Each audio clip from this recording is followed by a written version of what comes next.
अस्सलाम वालेकुम दोस्तों, आज हम समझने जा रहे हैं न्यूमेरिकल्स ऑफ केमिकल इक्विलिब्रियम, जिसमें सिंध टेक्स्ट बुक बोर्ड के चैप्टर नंबर 6 की सोल एग्जांपल नंबर 3 को हम समझने जा रहे हैं। इस सवाल में पूछा गया है, in a reaction A plus B आपस में रिएक्ट करता है और जिसके नतीजे बनता है 2C। When equilibrium was attained, the concentration was A equal to B equal to 4 mol per dm cube and the concentration of C equal to 6 mol per dm cube।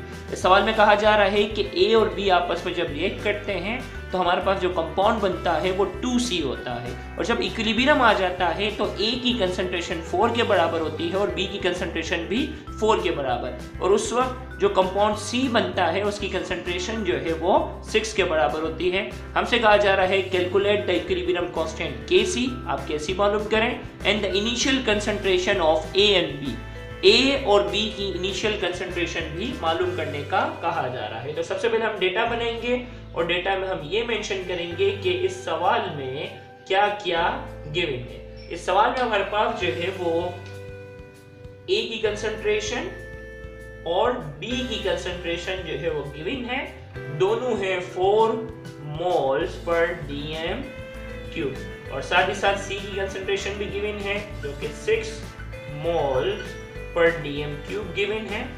और रिक्वायर्ड जो हमें कहा जा रहा है इस सवाल में, हमें रिक्वायर्ड मालूम करना है Kc, इक्विलिब्रियम कांस्टेंट जो है वो हमें सवाल में मालूम करना है।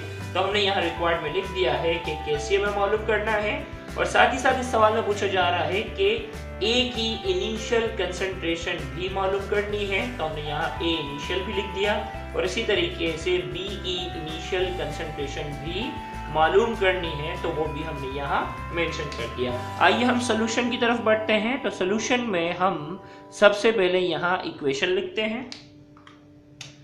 A और B आपस में रिएक्ट कर रहे हैं और हमारे पास बनता है 2C। अगर हम इसकी Kc इक्वेशन लिखने जाएं तो Kc इक्वेशन में हमें मालूम है कि प्रोडक्ट को हमेशा नोमिनेटर में रखा जाता है, आगे जो नंबर है इसका स्क्वायर आ गया। इसी तरीके से A की कंसंट्रेशन नीचे की तरफ आ गई और B की कंसंट्रेशन भी। अब C की वैल्यू जो हमें दी गई है वो 6 है, 6 के ऊपर आ जाएगा स्क्वायर। A की वैल्यू जो दी गई है वो 4 है, B की वैल्यू भी 4 है। 6 का स्क्वायर हो जाता है 36, और 4 और 4 को हम मल्टीप्लाई करते हैं तो वैल्यू हो जाती है 16। तो Kc को वैल्यू निकालने के लिए 36 को जब हमने 16 से डिवाइड किया तो वैल्यू हमारे पास आ जाती है 2.25। अब हमसे पूछा जा रहा है कि A की इनिशियल कंसंट्रेशन हमें मालूम करनी है। तो A की इनिशियल कंसंट्रेशन मालूम करने के लिए A की इक्विलिब्रियम वाली कंसंट्रेशन, और याद रहे कि ये हमारे पास सवाल में दिया गया है 4 मोल और ये भी 4 मोल, और इक्विलिब्रियम पर C बनता है 6। इसका मतलब 6 मोल पर dm क्यूब में से आधा हिस्सा A की तरफ से आया होगा इक्विलिब्रियम में और आधा हिस्सा B की तरफ से आया होगा। लिहाजा हम क्या करेंगे, 6 को 2 हिस्सों में डिवाइड करेंगे। 6 को जब 2 से डिवाइड करते हैं तो बनता है 3। तो 3 A की कंसंट्रेशन में ऐड हो जाएगा और B की कंसंट्रेशन में ऐड हो जाएगा, तो हमारे पास इनिशियल आ जाएगी। तो लिहाजा हमारे पास जो है वो हमने इक्विलिब्रियम वाली कंसंट्रेशन में 3 प्लस किया। याद रहे इक्विलिब्रियम पर C की कंसंट्रेशन थी 6, तो इस 6 का आधा हिस्सा B से आया होगा और आधा हिस्सा A से, और हमसे इनिशियल पूछा जा रहा है, इसीलिए हम इस 6 का आधा हिस्सा यानी 3 को हम इसमें ऐड करेंगे, और 3 को जब हम इसकी इक्विलिब्रियम वाली कंसंट्रेशन में ऐड करेंगे तो इनिशियल आ जाएगी। तो हमारे पास इक्विलिब्रियम वाली कंसंट्रेशन इसकी 4 है, इसमें हमने 3 को ऐड किया तो हमारे पास इसकी इनिशियल कंसंट्रेशन आ जाती है 7 मोल्स पर dm क्यूब।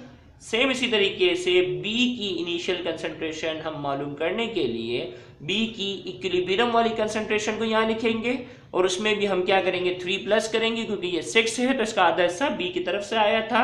तो B की इक्विलिब्रियम वाली कंसंट्रेशन 4 है, उसमें जब हम 3 ऐड करते हैं तो इसकी इनिशियल कंसंट्रेशन भी हमारे पास आ जाती है 7 मोल पर dm क्यूब, और ये हमारा न्यूमेरिकल जो है वो सॉल्व हो गया।